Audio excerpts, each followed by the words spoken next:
오늘은 신명기 10장과 11장 본문의 말씀을 통해 율법 안에 감춰진 행복, 율법 안에 감춰진 행복이라는 제목으로 하나님의 말씀을 살펴보겠습니다. 유럽의 그중에서 네덜란드의 한 중소 도시에서 흥미로운 교통 실험을 했습니다. 몇몇 교차로에서 신호등과 교통 표지판 그리고 차선까지 제거하는 실험이었습니다. 즉 신호등도 없고 차선도 없고 교통 표지판도 없이 차도 다니고 보행자도 다니게 한 거예요. 즉 자율 주행을 유도했습니다. 소위 신호등 없는 거리를 만든 것이죠. 목적은 간단합니다. 운전자와 보행자 간의 자발적인 소통과 책임감 유도를 통해 교통의 흐름과 안정성을 높이려고 했던 것이죠. 놀랍게도 일정 부분 성과가 있었습니다. 그렇게 신호등도 제거와 차선도 제거했더니 교통사고가 50% 이상 줄었고, 그리고 사고 일어나더라도 간단한 접촉사고니까 사람이 크게 다치는 사고는 거의 없었습니다. 교통 흐름은 오히려 개선되었습니다. 이 실험을 주도한 도시공학자는 이렇게 말합니다. 신호등이나 표지판이 없으면 사람은 더 책임감 있게 행동한다. 그래서일까요? 오늘날 한국에서도 시골의 한적한 곳에 가면 이 교차로를 신호등 교차로에서 원형 교차로로 바꾸고 있습니다. 불필요한 신호등을 제거했더니 오히려 교통이 원활하게 된 것이죠. 따라서 신호등이 제거된 원형 교차로는 질서 있는 자유의 좋은 예가 되는 것입니다.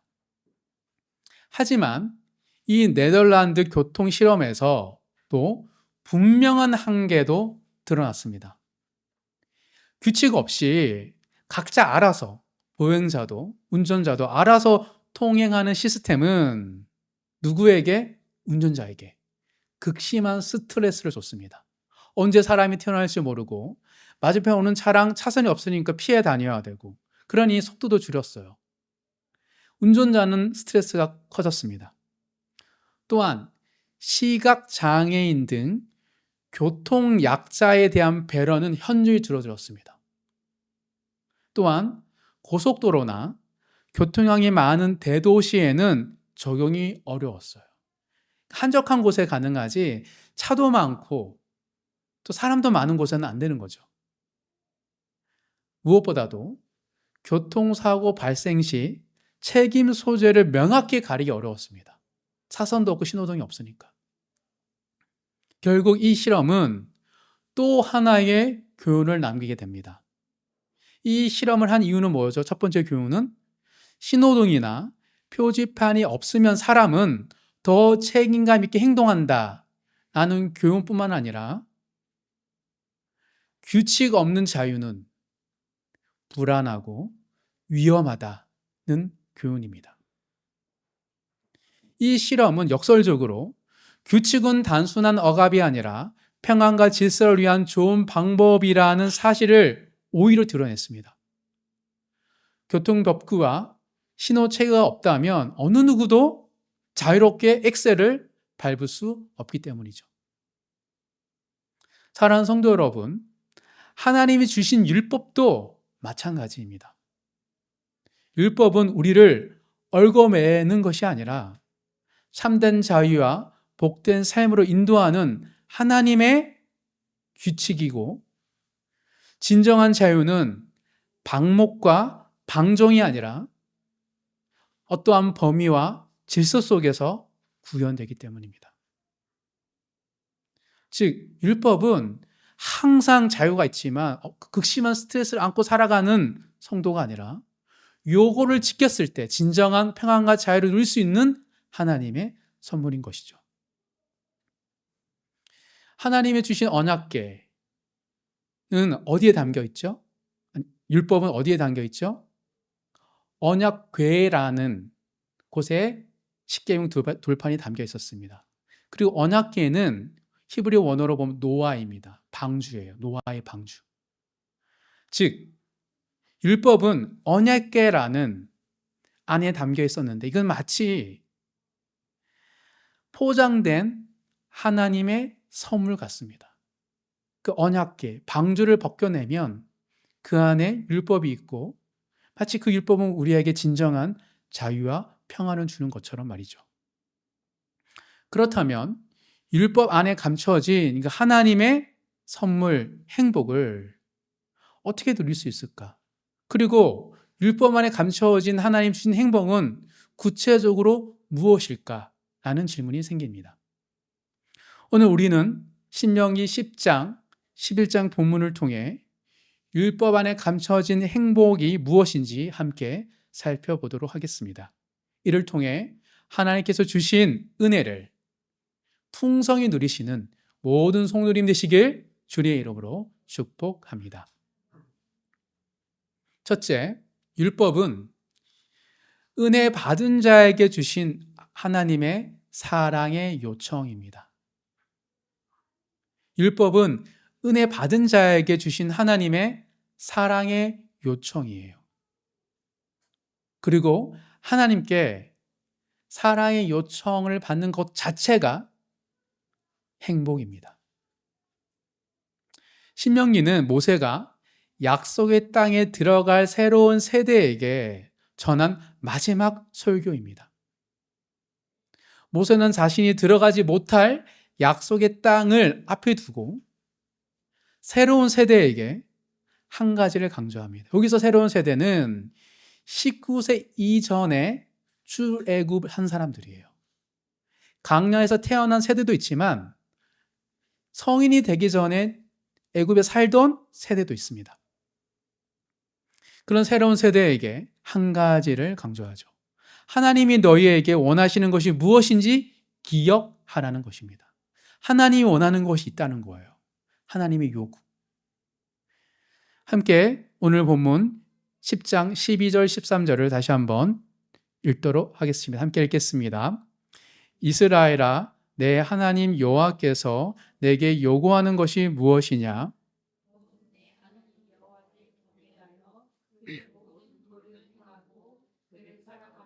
마음을 다하고 뜻을 다하여 내 하나님 여호와를 섬기고 내가 오늘 내 행복을 위하여 내게 명하는 여호와의 명령과 규례를 지킬 것이 아니냐.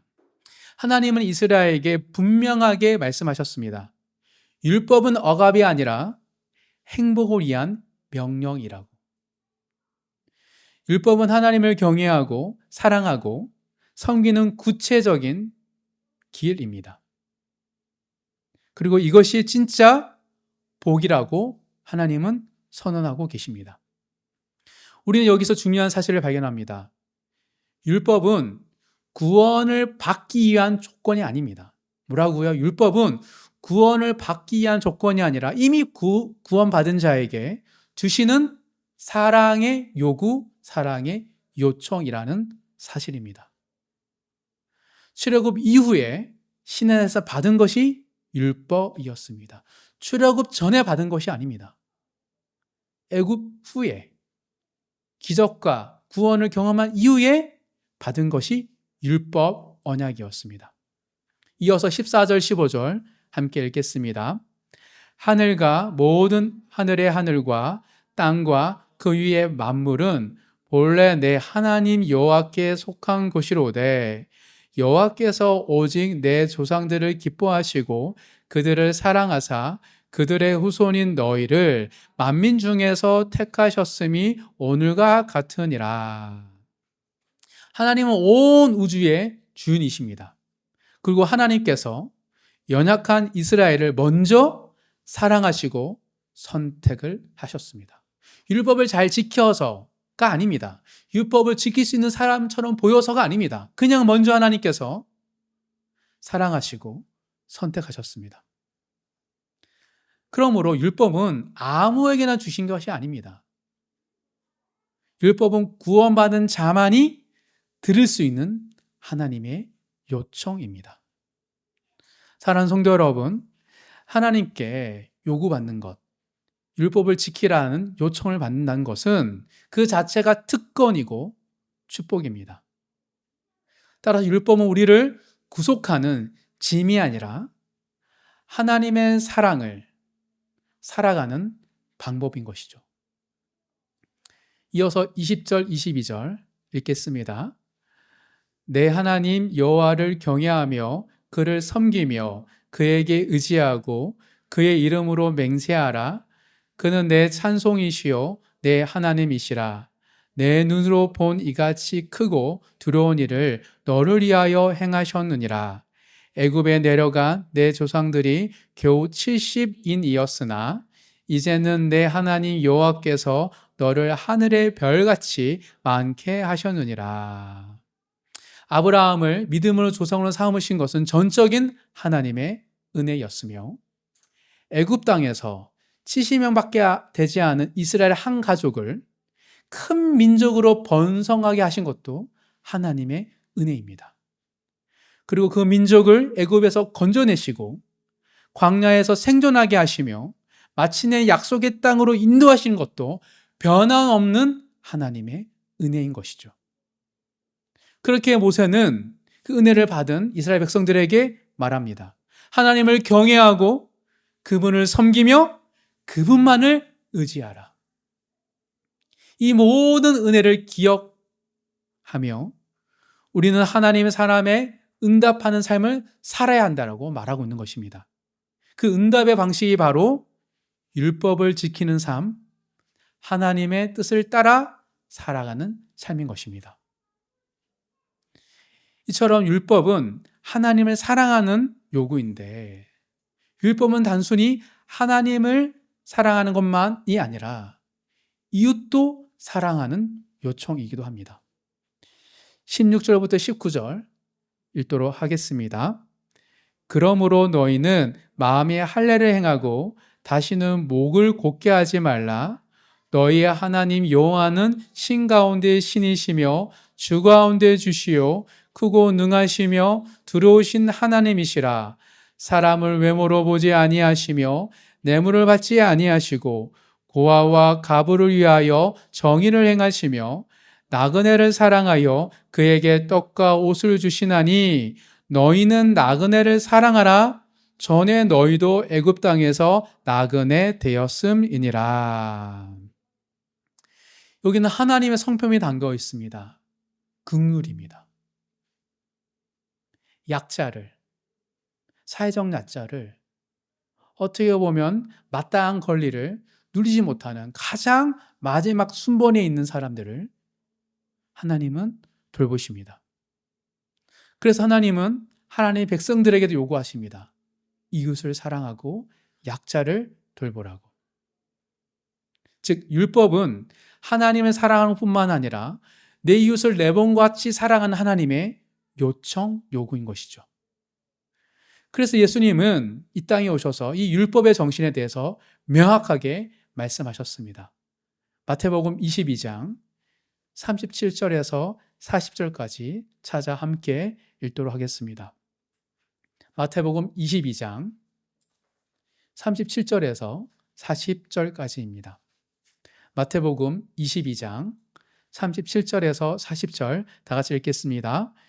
예수께서 이르시되 내 마음을 다하고 목숨을 다하고 뜻을 다하여 주 너희 하나님을 사랑하라 하셨으니 이것이 크고 첫째 되는 계명이요 둘째도 그와 같으니 내 이웃을 내 자신같이 사랑하라 하셨으니 이 두 계명이 온 율법과 선지자의 강령이니라. 하나님을 사랑하는 것 그리고 이웃을 사랑하는 것, 이것이 율법과 온 선지자, 즉 성경 전체가 말하는 핵심 내용인 것입니다. 하나님을 사랑하는 것, 이웃을 사랑하는 것. 사랑하는 성도 여러분, 하나님을 사랑하고 이웃을 사랑하기 바랍니다. 어린아이가 있습니다. 근데 어린아이를 돌보는 부모가 우리 마당에, 근데 앞에는 큰 도로가 있어요. 그 마당에 울타리를 놓는 것이 어린아이에게 안전할까요? 그렇지 않을까요? 겉보기에는 울타리를 없는 게 더 자유로워 보일 수 있습니다. 마음껏 뛰어놀 수 있잖아요. 그런데 언제든지 아이가 길로 뛰쳐나가서 사고를 당할 위험도 있는 것이죠. 울타리가 없으면. 부모의 규칙은 자녀를 억누르고 억압하고 가둬두려는 것이 아니라 안전을 지키기 위한 울타리입니다. 마찬가지로 하나님의 율법은 우리의 자유를 억압하려는 것이 아니라 진짜 자유와 평안을 마음껏 누리기 위한 하나님의 안전한 울타리인 것이죠. 따라서 율법은 하나님의 행복 울타리입니다. 이것을 벗어나면 행복을 보장받을 수 없습니다. 이 울타리 안에, 율법 안에 머물 때 우리는 하나님 예비하신 언약가에 담겨두신 그 행복을 온전히 누릴 수 있는 것이죠. 따라서 율법을 부담으로만 여겨서는 안 됩니다. 그 안에는 하나님의 사랑과 우리를 향한 행복한 삶을 살아갈 수 있는 방법이 담겨 있기 때문입니다. 항상 하나님을 사랑하고 항상 그리고 이웃을 내 몸같이 사랑하시는 모든 성도님 되시길 주의 이름으로 축복합니다. 그때 비로소 우리는 율법 안에 감추어진 참된 행복을 온전히 누릴 수 있게 될 것입니다. 이게 첫 번째입니다.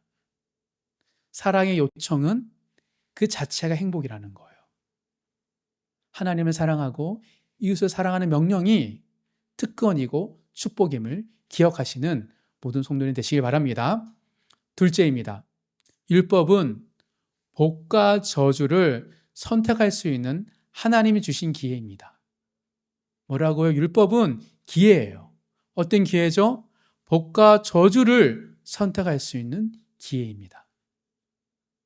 하나님께서 우리에게 선택할 수 있는 기회를 주셨다는 것 자체가 은혜요, 행복입니다. 우리가 공평한 민주주의를 얘기할 때 기회평등을 얘기하잖아요. 성공할 수 있는 기회, 공부할 수 있는 기회, 잘 살 수 있는 기회. 그것이 매우 중요한 것처럼 하나님이 예비하신 복을 선택할 수 있는 기회도 하나님 주신 행복인 겁니다. 기회가 빼앗긴 것은 불행이죠. 신명기 11장은 하나님의 계명을 지키는 것이 얼마나 중요한지 다시 강조하고 있습니다. 먼저 2절에서 11장 2절에서 7절까지 다 같이 읽겠습니다. 너희의 신명기 11장 2절에서 7절까지 다 같이 읽겠습니다. 너희의 자녀는 알지도 못하고 보지도 못하였으나 너희가 오늘날 기억할 것은 너희의 하나님 여호와의 교훈과 그의 위엄과 그의 강한 손과 펴신 팔과 애굽에서 그 왕 바로와 그 전국에 행하신 이적과 기사와 또 여호와께서 애굽 군대와 그 말과 그 병거에 행하신 일, 곧 그들이 너희를 뒤쫓을 때에 홍해물로 그들을 덮여 멸하사 오늘까지 이른 것과 또 너희가 이곳에 이르기까지 광야에서 너희에게 행하신 일과 루벤 자손 엘리압의 아들 다단과 아비람에게 하신 일, 곧 땅이 입을 벌려서 그들과 그들의 가족과 그들의 장막과 그들을 따르는 온 이스라엘의 한가운데에서 모든 것을 삼키게 하신 일이라. 너희가 여호와께서 행하신 이 모든 큰 일을 너희의 눈으로 보았느니라. 무슨 이렇게 말합니다. 너희는 하나님의 능력을 직접 본 세대다. 광야에서도 봤고요. 출애굽할 때도 보았습니다. 애굽에서의 구원, 홍해의 기적, 광야에서의 보호하심, 그리고 다단과 아비람이라는 그 가족의 심판까지 두 눈으로 직접 본 세대라고 말하고 있습니다. 그리고 이제는 너희가 보았기에, 깨달았기에, 알았기에 선택할 차례라고 말하는 것입니다. 11장 26절에서 28절을 함께 읽겠습니다. 26절에서 28절입니다. 내가 오늘 복과 저주를 너희 앞에 두나니 너희가 만일 내가 오늘 너희에게 명하는 너희의 하나님 여호와의 명령을 들으면 복이 될 것이요 너희가 만일 내가 오늘 너희에게 명령하는 도에서 돌이켜 떠나 너희의 하나님 여호와의 명령을 듣지 아니하고 본래 알지 못하던 다른 신들을 따르면 저주를 받으리라. 모세는 보았지 않냐 하나님 능력을. 그 너희는 지금 갈림길에 서 있다라 말하고 있습니다. 어떤 갈림길? 복과 저주가 나뉘는 갈림길. 율법을 지키면 복이고 어기면 저주라는 겁니다. 여기서 우리는 중요한 진리를 발견하게 됩니다. 율법은 단순한 규칙이 아닙니다. 하나님 주신 선택할 수 있는 기회라는 겁니다. 율법은 기회예요. 하나님은 복의 길을 제시하셨지만, 복을 받는 삶을 우리에게 알려주셨지만 억지로 끌고 가진 않으십니다. 머리끄댕이 잡고 우리를 복의 길로 가지 않으세요. 구원은 진짜 억지로 은혜로 구원받게 하시지만 구원받는 자가 누리는 풍성한 삶은 보여주시고 선택하게 하십니다. 믿음은 선택의 문제이기 때문이죠. 이제 11장 1절을 다 같이 읽겠습니다. 그런즉 내 하나님 여호와를 사랑하여 그가 주신 책무와 법도와 규례와 명령을 항상 지키라. 율법은 그냥 가끔 선택하거나 지켜도 되고 안 지켜도 되는 영역이 아닙니다. 항상 지켜야지만이 가능한 것이 율법이기 때문입니다. 왜요? 율법은 하나님 나라에 지배하는 하나님의 법인데 하나님은 항상 존재하고 하나님의 법도 항상 존재하기에 율법의 요구는 뭐냐면 항상 순종, 완전한 순종을 요구하기 때문입니다. 바로 여기서 문제가 발생합니다. 왜요? 우리는 항상 율법을 온전히 지킬 수 없기 때문이죠.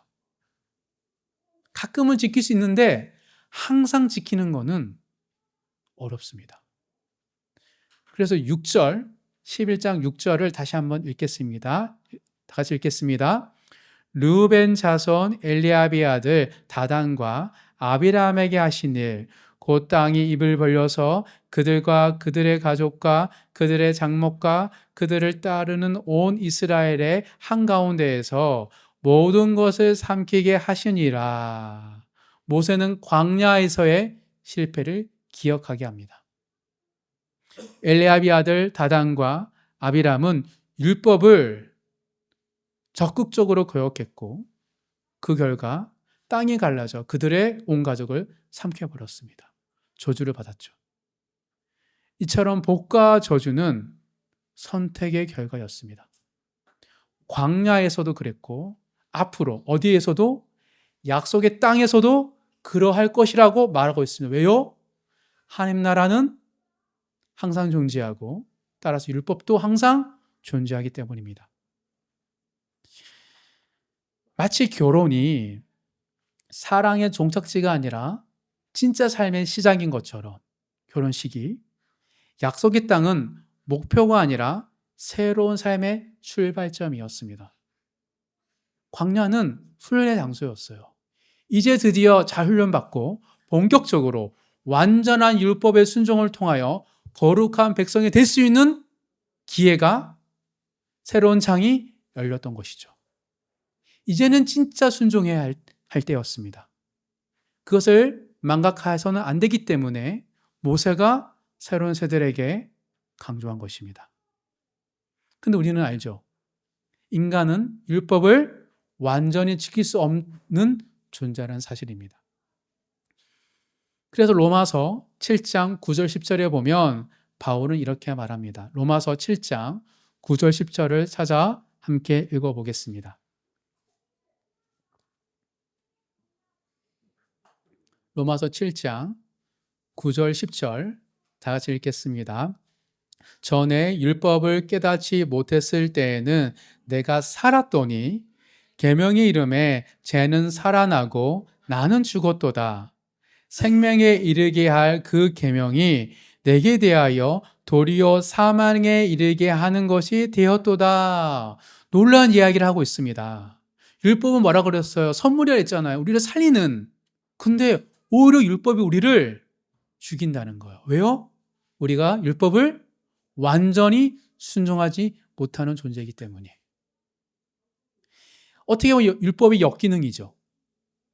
순종하는 자에게는 율법은 엄청난 행복이지만 불순종하는 자에게는 율법은 인간의 죄를 낱낱이 드러내고 우리를 정죄하는 역할을 하기 때문입니다. 양날의 검이에요, 율법은. 그래서 하나님이 출애굽 이후의 시내산에서 율법을 주셨을 때 동시에 무엇을 주셨습니까? 제사도 함께 주신 거예요. 율법이 있기에 제사가 있는 겁니다. 죄를 지었을 때, 율법을 완전히 순종하지 못할 때 제사를 통하여서 회복할 수 있는 기회를 주신 거예요. 제사는 무엇이냐면 다시 율법을 지킬 수 있는 사람으로 회개되고 복귀되는 거예요. 그러니 율법과 제사가 끊임없는 반복이 우리의 삶의 현실인 겁니다. 그러나 율법과 제사의 끊임없는 반복은 완전한 해결책이 될 수 없었습니다. 그래서 마침내 하나님은 누구를 이 땅에 보내셨습니까? 예수님을 이 땅에 보내셨습니다. 그리고 예수님이 이 땅에 오셔서 유일하게 인간으로서 율법을 완성하셨습니다. 1.1획 틀림없이 모든 걸 완벽히 완수하셨고, 그리고 제사를 드리는 제물의 마지막 제물이 되어 주신 것입니다. 로마서 8장 1절 2절 찾아서 읽겠습니다.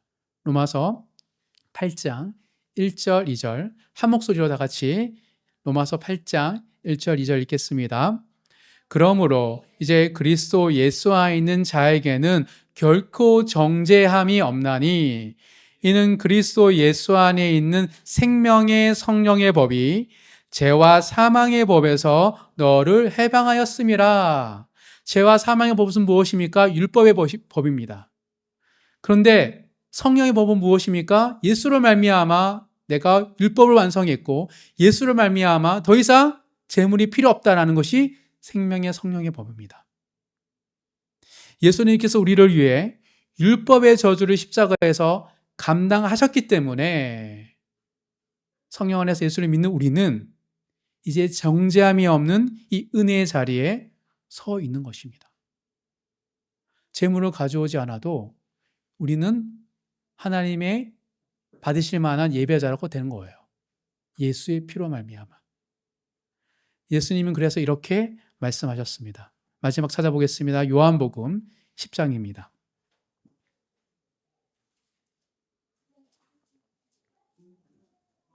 요한복음 10장 9절 한 절 예수님 하신 말씀을 다 같이 읽어보도록 하겠습니다. 요한복음 10장 9절입니다.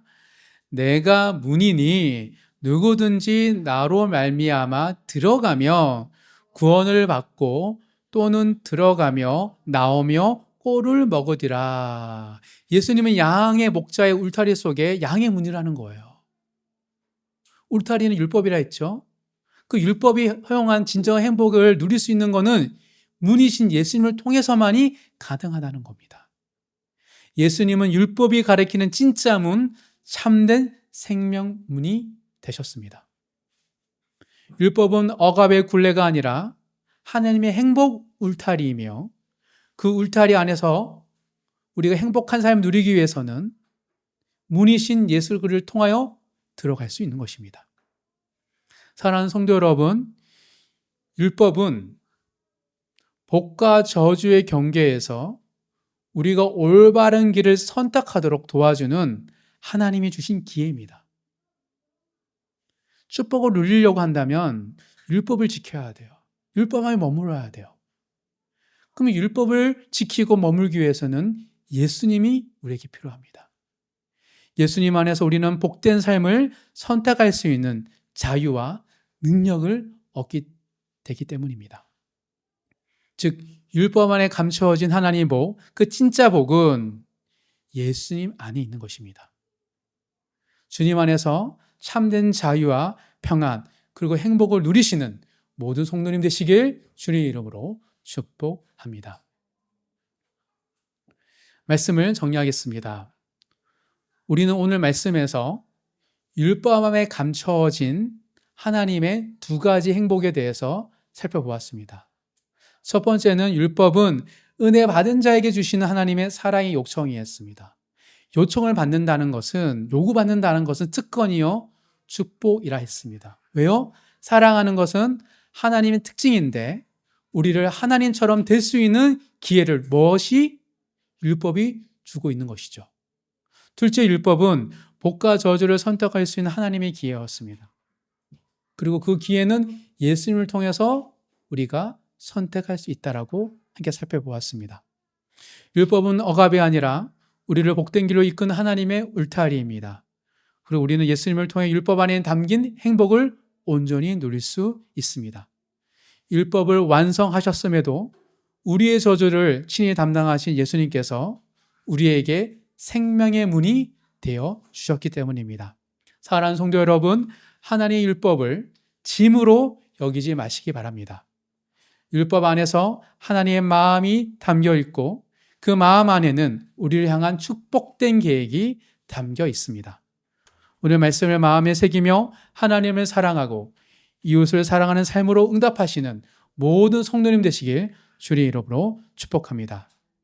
율법 안에 담긴 사랑의 요청과 선택의 기회를 복음으로 받아들임으로 복된 삶을 온전히 누리시는 모든 성도님 되시길 주의 이름으로 축복합니다.